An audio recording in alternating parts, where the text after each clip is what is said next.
My ex hated anything good or pure. He would try to contaminate it. When you're dealing with a pathological narcissist, you really are dealing with someone that hates goodness. They hate the light. They essentially are addicted to chaos and drama, so there really will be no peace when you are entangled with a pathological narcissist. In today's video, I'm going to share some words with you from The Road Less Traveled by psychiatrist and author M. Scott Peck. In the section on the problem with evil, Scott Peck writes, "Evil people hate the light because it reveals themselves to themselves. They hate the goodness because it reveals their badness. They hate love because it reveals their laziness.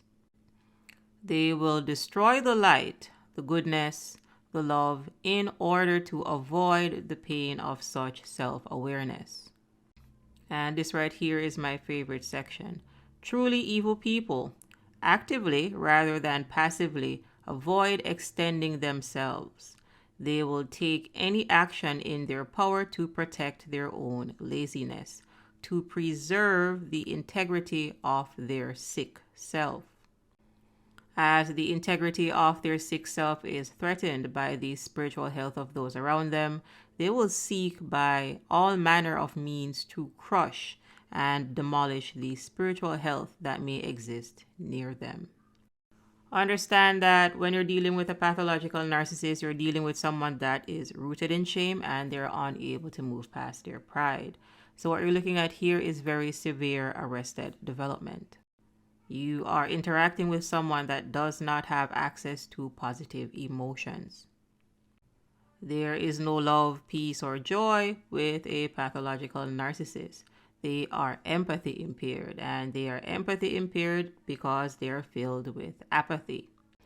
What you will get from pathological narcissists is projected shame, and this is when they're going to tell you that nobody likes you, you don't have any friends, everybody hates you, you're a horrible parent, you're a horrible mom, you're a horrible dad, etc. They are also going to project their deep-seated guilt onto you. So if a pathological narcissist is accusing you of cheating on them, then rest assured that they are the ones that are actually cheating. You may also be familiar with narcissists and their anger. You're dealing with people that are constantly angry. And even when they try to bottle this up, you really can detect that deep-seated hatred and anger and rage that is lying beneath the surface. And at best, understand that pathological narcissists are unable to move past their pride. And the pride that we're talking about here is not taking pride in your work, like having confidence in your work. It is being filled with pride. There is a really popular saying, which is pride cometh before the fall. So what they're going to do is fall right back down to shame. You're dealing with someone that has been cycling down here in suffering consciousness way before you got into the picture. Again, they're rooted in shame, but they're unable to move past their pride. People that are filled with pride believe that they are perfect.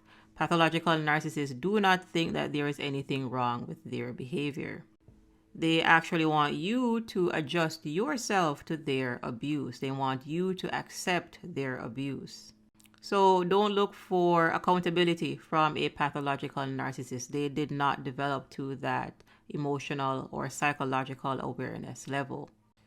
In order to be accountable, then one must be able to be vulnerable. And to be able to be vulnerable, one must have the courage to be vulnerable. And again, pathological narcissists really do not experience positive emotions.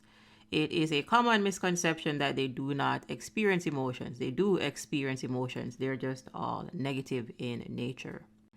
Choose any negative emotion that you can think of. There are more negative emotions than the ones that we're showing here on the screen. So pity, disgust, despise, etc. are all negative emotions. Those are the things that pathological narcissists experience. And with that said, understand then there's no amount of love or kindness or compassion that you can give to a narcissist because they are unable to receive it. You are operating at two completely different frequencies. You are dealing with people that are filled with darkness. They are filled with hatred and disdain and disgust. And eventually you will see all of that manifest outside in the physical realm.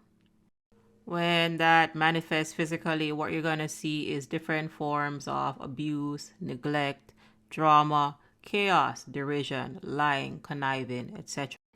Understand that you're dealing with people that are not ascending, they are not evolving, hence they are devolving. They are stuck in the third dimension again, that era from shame up to pride. Pathological narcissists are in victim abuser consciousness, which means that if they are the abuser, then you're going to be the victim. They want to be master, so you have to be slave. There is no equality in victim abuser consciousness.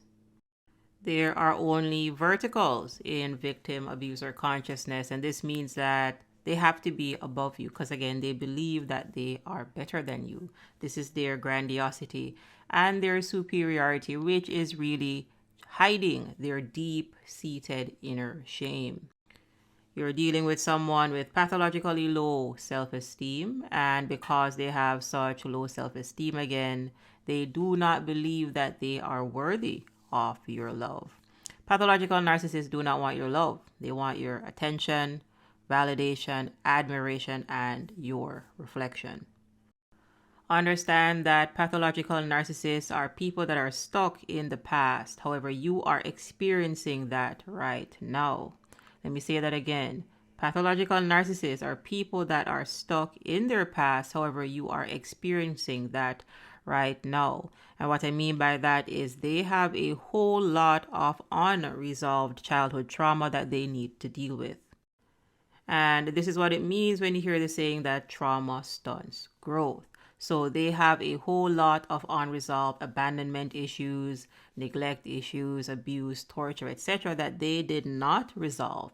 And what you are experiencing today, what you're experiencing now if you got entangled with a pathological narcissist, is the effect of all of that childhood abandonment and trauma. It is important that you understand that pathological narcissists have accepted the thorn that is stuck in the middle of their back. So while you believe that you can help them, or while you believe that you can heal them, they do not want your help. They believe that they are better than you. So you're dealing with people that have accepted their lot in life. So when you come along wanting to help them and heal them and give them love, they believe that you are trying to manipulate them.